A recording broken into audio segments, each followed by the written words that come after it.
already going. Derp Derp and Friends reviews. I'm Derp Derp. I'm a ski nerd. So Today we're reviewing The Boys Season 4, Episode 3. yeah, it was good. I liked it. All right, good review. That was pretty all right. Brought back some of the zaniness we know. Yeah, it started with a boys' choir, and they were singing, And a Homelander was Homelander rally. and he was calling Starlight, she's a horrible person, shouldn't trust her. And some guy's like, yeah, we need to string her up, and he's just like, yeah, I like you, man. You're awesome. And a bunch of other shenanigans happened.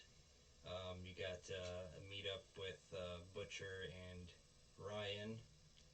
Ryan. Frenchie and Kimiko go on their own adventure. And Huey finally confronts his mother. Finally. In a good way this time. And then Mother's Milk tries to recruit A-Train. So, then we get Christmas on Ice. Yes, Christmas on Ice. That was very magical. We're gonna put the Christ back in Christmas. That's what we learned. There's a lot of stuff going on in this one. Very story driven. Yeah, it was very good story driven wise, and there was still some the boys butchery and stuff like that, which is pretty great. First of all, after the choir were introduced, it's announced that Firecracker and Sister Sage is officially members of the Seven. That's right. And they're looking for a seventh.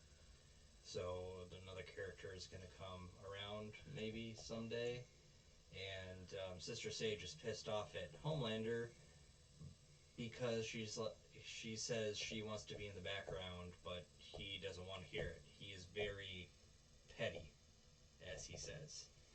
He doesn't want to be challenged. Yet he says, you guys are all, in the last episode, you guys are all idiots. You need to challenge me. You need to stand up for yourselves. But then he'll go, laser your face off as soon as you challenge him. And he'll be really mad.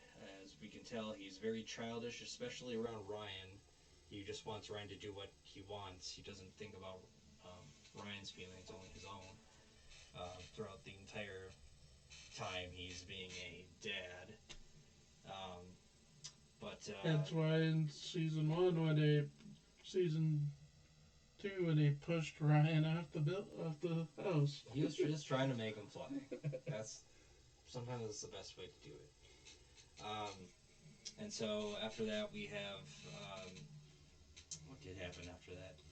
I know we just watched it, but it's kind of hard to remember everything all in order. It may not be in order, but yeah, this is gonna be out of order because we didn't write anything down because we're professionals. I know we had the meetup of Butcher and Joe, or Monkey. Yep. Where he once again tried to recruit Butcher, but he gave Butcher some drugs to knock out Ryan. Some fentanyl-laced drugs. And the goal there was they were trying to knock him out, and then they were going to take him somewhere, I guess, to Mallory or Grace. To Grace, okay. The mean lady. Their CIA, like the top, their boss in the CIA. Yeah. And that kind of fails. He decides just to play foosball with him instead, because he realizes, he kind of has a heart-to-heart with Ryan, and he's just like, I have a tough time with people, I push them away because I'm not a good person, and he says that out loud, and Ryan has these conflicting feelings of, he tells him about his quote-unquote save, and he killed a guy, And Butcher doesn't know this, but he says, I pushed him and I hurt him. And he's like, oh, he's going to be fine, right? And then Ryan kind of looks down and he's just like, you can tell, like, it's really bothering him. And when the same issue comes up with Homelander, Homelander's like, the hell are you talking about? They're beneath us. They're our toys. They're, like, if he dies, then, you know, whatever. Like, I don't care how you're feeling. This is great for your numbers. Kind of thing. And Ryan is really conflicted because he feels, of course, you feel bad. He killed a guy, not on purpose, on accident. Pushed him a little too hard, just a little bit. It kind of puts me towards the side of, I honestly think by the end of the season, Ryan might kill Homelander. Because that is a theory. It's possible, but I mean, you could see that in Ryan and other like episodes, like when he gets really mad. Like he was the one who killed what's her name? Becca? Oh, did he? Yeah. He killed her too. Or he was the superhero, the Nazi lady. Yeah. He was Stormfront. He was aiming at Stormfront, but also hit Becca, his mom. Oh, okay, that's right. Yes, it's been a while. So that was good storytelling. And then we have Frenchie and Kimiko. They go on their adventure. Kimiko finds out that Frenchie's popping his pills. That there is a Shining Light cell, which is Shining Light is the terrorist organization she was forced into as a kid. That also gave her the V. Yep, and now she's has Wolverine powers of healing instantaneously. And they go on a adventure to take out the cell. Yep. And after Frenchie gets high. Pops a couple pills and he starts hallucinating, and he sees as she's like spilling people's blood. He sees rubber duckies and boats fly out of their rooms. Bubbles, and it's like a bubble bath, and it's pretty great. And the noise of squeaky toys when she hits people. Yep. And then he goes, and then he like walks away, and he envisions his new boyfriend or whatever. Colin. And he's like, hey, what are you doing here? Oh, you know, I'm just gonna chill in here with my family that you killed. And it's like all his like dead relatives, and then all like the innocent dead people that he killed for little Nina. Yeah, and he feels really guilty about it, which is why he gets he uses drugs a lot. And then after all those innocents, we see little Nina. Yep, and she kind of talks for a little bit, but this is all hallucination, so she's not actually really there. But you can tell that it's really bothering him. And then Kimiko runs into someone that kind of looks like or someone that she knows. Yeah, from the Shining Light, like when she was part of the terrorist group, I believe. Yeah, we don't know who she is, but Kimiko knows who she is, but she won't say anything. And then she goes up to Frenchie. She's like, I want to help you with this whole Colin thing. And Frenchie gets mad at her, like, no, some things I have to keep to yourself. Are you going to tell me about that chick we ran into? And she got quiet, and he's like, yeah, see, ha ha ha. He like, runs away, basically. But then we have the thing with Homelander. So he has the singing rally, and then later on we get introduced to the, what was it, Christmas? The Vault presents Christmas something, some Christmas musical. Christmas on Ice. Christmas on Ice, yeah, that's what it is. And they're all, they're all singing and stuff like that, and doing a rehearsal basically. So Victoria Newman is there. With Homelander. Yep, and they're there because they heard that there was a secret meeting between them. And just Huey and Mother's Milk. Yep, Huey and Mother's Milk. So Huey goes up and he has to bug the place. So he goes right above where they're at, and instead of just bugging and getting getting the fuck out of there, he kind of just stays there and he wants to listen. I think it was also he didn't want to accidentally have them hear him. Yeah, I thought that too, because they were just there, and he knows that Homelander has super hearing. Um, but so what they're talking about is how the Victoria Newman, she's a soup, but she says she's not, and so she's running for vice president, and she hears there was like some meeting with the presidential nominee, Dakota Bob. and she wasn't invited, but she still came anyways. And they were talking about trying to get rid of the soups, In the military, any police. any government position, no soups, and they should be quote be put on the Masked Singer where they belong because they're just a show. Basically, what they're trying to do is like in Avengers or the superhero registry, Yeah, so they can keep track of them at all times. Yeah, which goes against Fourth Amendment rights, which is terrible. Anyways, so that all happens, and then Huey is hot where he is in the pipe above them, and drip of sweat comes out of his nose and lands on Homelander, and Homelander immediately smells it, and he's like, this fucker's here. So he starts lasering the pipe, and Huey's like climbing through this pipe, and Mother's Milk is able to shine a light in Homelander's face, and Instead, he lasers the Queen Maeve ice skater look like Queen Maeve on ice in two, and everybody starts to panic, and so one of the skaters runs over one of the actors' fingers, and then one of them's trying to like get out of there, and so he cuts another guy's throat. It was a whole bunch of panic, and then the media covered up. I was like, oh, there was an electrical fire, and we have to, stop this, covering up all their crimes and stuff like that, which is pretty great. Also, there was another scene where a random dude walks into the Starlight Academy or whatever it is, and he's like, Starlight yeah, the Starlight Home. He's like, hey, where are you keeping the kids in the basement? The guy's like, we don't have a basement. He's like, yeah, right. Pulls out a gun. Frenchie happens to be there, and he beats the guy up. and he gets beat as well. It's basically Pizzagate. They make fun of people at Pizzagate. And so that was interesting to watch.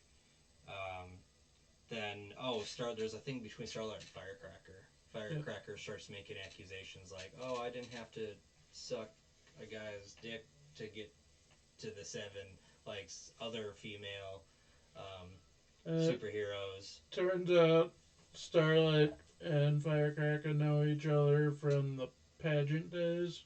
Yep, when they were 13-ish. And they're in the final round, and Starlight made some accusations about how she had a gangbang, an anal gangbang or whatever, to get to the finals. Yeah, and Firecracker has held this grudge for a super long time against Starlight, and Starlight has no idea who this person is. But she held this grudge, and she's like, "Oh, I was just innocent, or I was stupid and immature back then, and my mother told me to be ruthless." But Firecracker is not gonna forget that. She's not gonna let it go. I mean, I kind of don't blame her. If someone spread a rumor against me, I would want revenge too. And if I could do it, then I would do it. And so she's gonna make Starlight's life a living hell, or at least try to. Even though she doesn't have any superpowers, all she can do is spark. As far as we know. Yeah. Because I have a feeling that she might be hiding something. She could be. I don't know.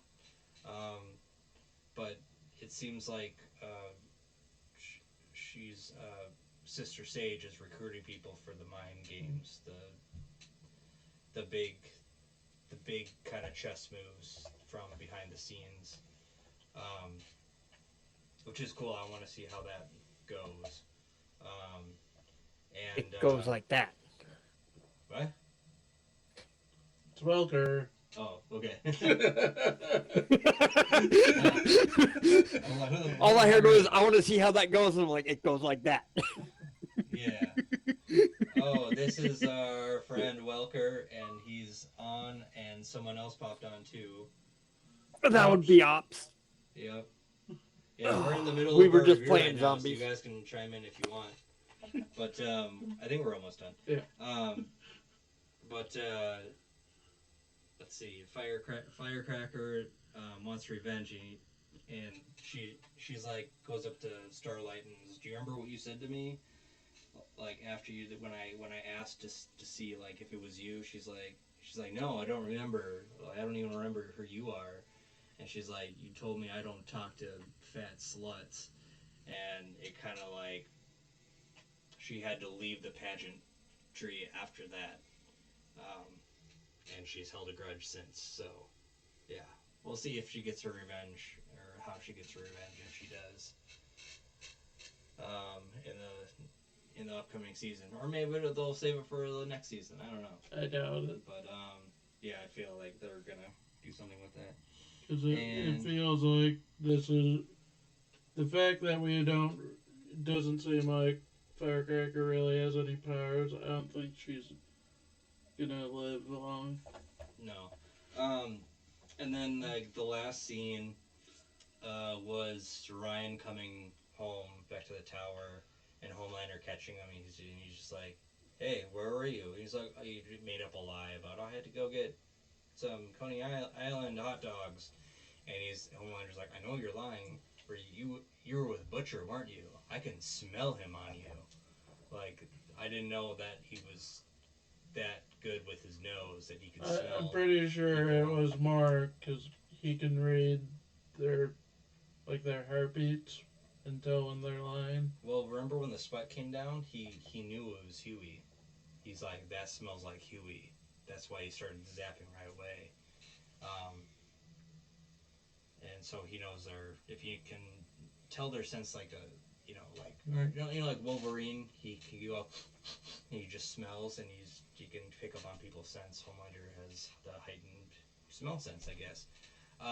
Which we haven't seen before. But Homelander doesn't understand of why he would go see Butcher, and he's like, well, Butcher's, dying kind of thing, and Butcher, you know, Butcher was in love with his mom, so of course Butcher's gonna be in on it, but Homelander doesn't see it that way. He's like, how dare you betray me? Like, this doesn't make any sense. He's like, I give everything for you. I give everything, and we're gonna rule this world, blah, blah, blah. And he just doesn't understand why. He has a huge disconnect with his own son. And it's just like a child raising a child. Homelander doesn't know anything. So, that's kind of how it ended. Or the last scene was him talking to himself in the mirror. Oh, that's right. He was talking in the mirror. He's kind of crazy. There was one that was giving him support, one that was like berating him, and then the one at the top was the overall, I guess. Maybe it was his kid or something like that. I don't know. Instead of only one version of him, there was 4. Yeah, I think the one on the bottom didn't do anything. Yeah, I think that was just the actual reflection of himself. Oh, okay. That's what I thought. But yeah, that's where it kind of ended, and yeah, he's a little crazy because he never had any. He's just a test tube baby test subject. Was raised by no parents, and he does whatever he wants. Yeah. As he said at the end of season 2. Yep. As he was masturbating. Yep. He loves his milk, and he loves doing whatever he wants, and he doesn't have that authoritative figure saying you can't do this, and he doesn't understand why he can't do something. He doesn't understand that hurting people is not good for any kind of society, but he doesn't understand that how other people get hurt because he can't really get hurt. So, yeah. But anyways, child, he's a man-child. So, yeah, that's it for our review. Overall, I like the second episode a little more because there's more like funny, gory stuff. What the fuck moments? Yeah. But this one, yeah, it was still good. It was the story-wise, it was way better. This one. But episode 4 comes on next week, next Thursday, so we'll be here for that. And we're also on the same day be back to reviewing Great Teacher Onizuka. Yep. 5 episodes. I don't even remember what episodes were. I think it's 31 to 35 we're going to have to do. So, I only know that because I wrote it down. So, anyways. Like and subscribe. Yeah. Put comments in the comment section. What you want us to review or ideas. If you disagree with us. No Dragon Ball. No Let us One know. Piece. No Naruto. No. If you hate us, Case Closed. let us know. If you want to see our entrails hung up like laundry, let us know. Maybe we'll talk to the boys and put that in there. Anyways, yeah, I just made that really creepy. Was it anyways. creepy, Welker, or ups? No, I've heard creepier. Okay. What? Cool. Anyways, I'm Ski Nerd, and that's Derp derp. and that was our review. So, yeah. Okay, bye.